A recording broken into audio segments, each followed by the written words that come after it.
रुग्णालयाचा आज शतकपूर्ती सोहळा होतोय। कर्मचारी भवन या 21व्या मजली इमारतीचं भूमिपूजन होणार आहे। मुख्यमंत्री देवेंद्र फडणवीस यांच्या हस्ते भूमिपूजन होणार आहे। केईएम रुग्णालयाच्या शताब्दी वर्षानिमित्त नियोजित कार्यक्रमांचा आज शुभारंभ मुख्यमंत्री देवेंद्र फडणवीस यांच्या शुभ हस्ते होणार आहे।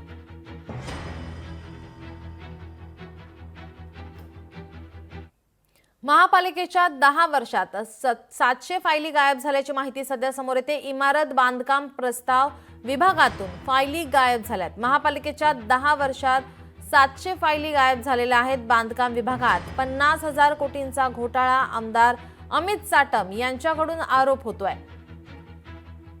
इमारत बांधकाम प्रस्ताव विभागातून फायली गायब झालेल्या आहेत। महापालिकेच्या 10 वर्षात 700 फायली गायब झाल्यात।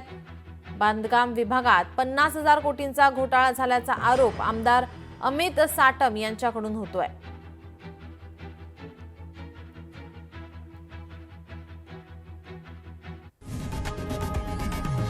लोकशाही मराठी ऐका, पहा, जागरूक रहा।